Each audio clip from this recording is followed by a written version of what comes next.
Código dos Homens Honestos, ou A Arte de Não Se Deixar Enganar pelos Larápios, de Honoré de Balzac.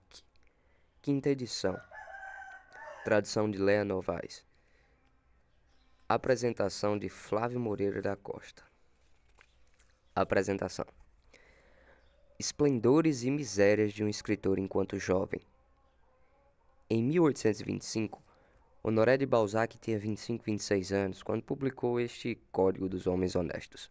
Naquele mesmo ano morria sua irmã Laurence, ele começava a trabalhar como editor por conta própria, não daria certo, no ano seguinte ele abriria uma tipografia, que seria liquidada um ano depois, originando-lhe as primeiras dívidas, e tornava-se o amante da Duquesa d'Abrantes, seu primeiro de uma série de amores com mulheres bem mais velhas.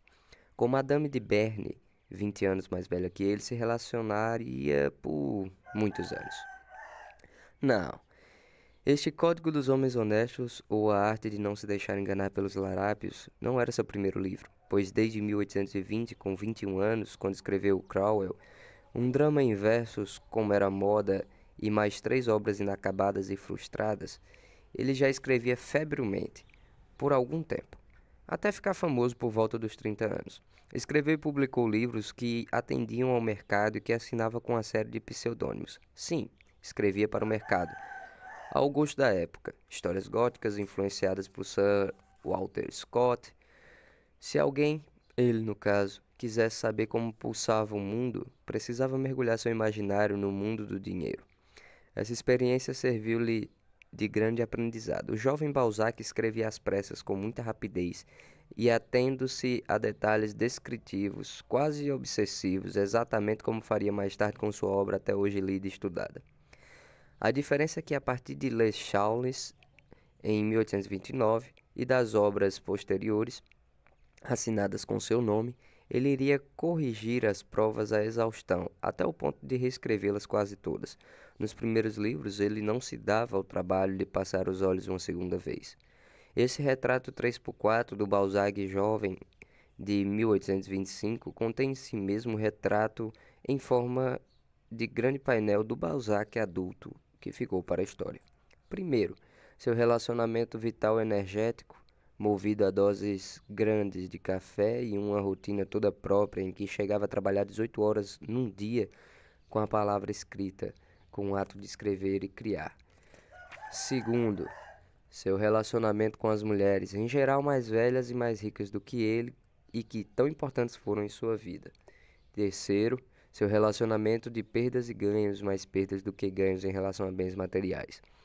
Vamos nos ater um pouco a esse terceiro item. É importante destacá-lo, não só pelo fato de que dívidas o acompanharam pela vida toda.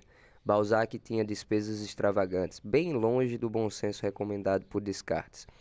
Mesmo sem rendas e já devendo a outros, não hesitava em adquirir objetos de arte, tapetes caríssimos, uma banheira de mármore e etc. Gostava disso, só que na hora de pagar, bem, então fugia e se escondia. Não seria exagero dizer que passou a vida gastando muito e fugindo dos comerciantes, a tal ponto que chegou a montar um apartamento secreto, bem ao estilo do seu gosto, o rococó, para se esconder dos credores. Ora, dirão tudo isso, mas parece apenas a parte anedótica de sua biografia, ou talvez o seja. No entanto, e não por coincidência, a presença do dinheiro é um dos temas centrais e, portanto, mais recorrentes da comédia humana. Não foi por outra razão que Engels, o parceiro de Marx, na época em que os dois elaboravam a crítica ao capital, ao capitalismo, afirmou ter aprendido mais sobre a França do século XIX lendo os romances balzaquianos do que estudando sociólogos, historiadores e analistas políticos. Não é pouca coisa. Na realidade, é a afirmação do poder da ficção. O personagem símbolo do tema em questão na obra de Balzac é Eugène de Rastignac, de O Pai Goriot, que conduz a narrativa com a paixão monomaníaca pelo dinheiro. Já esse tema em si mesmo árido contrastava com as concepções literárias da época. Afinal, era a escola realista que se afirmava. Mas não vamos concluir que Balzac tenha sido outro escritor que tenha, como ele, escrito sobre tantos e tão variados assuntos e de tantas maneiras diversas concomitantemente. Não é à toa que se usa muito a palavra gênio em relação a ele. Bem, ainda estamos no Balzac pré-Comédia Humana, em 1825, para voltarmos a esse Código dos Homens Honestos. Do que se trata?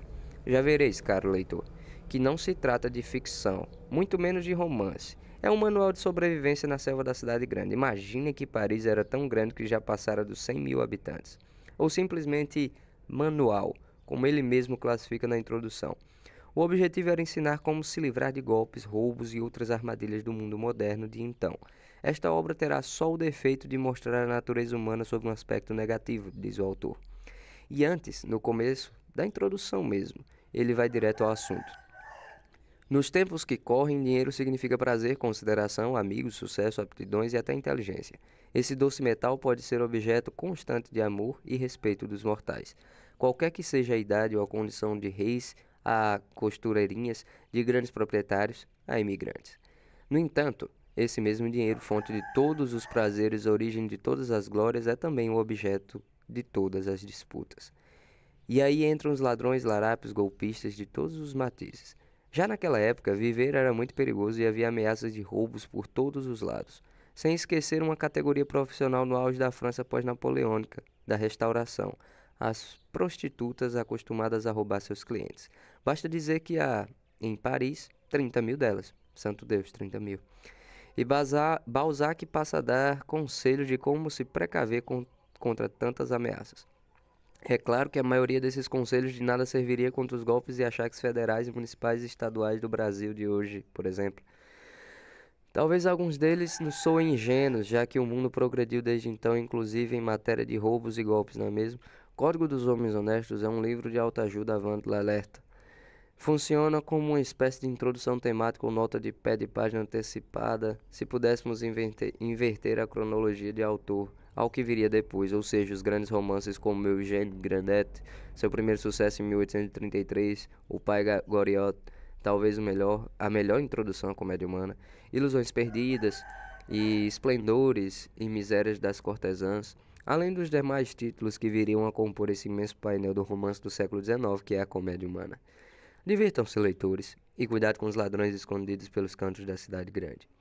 Flávio Moreira da Costa, poeta, autor de romances, contos, livros de não ficção e renomado antologista. Já atuou como crítico literário e recebeu diversos prêmios por suas obras. Próximo episódio, prólogo.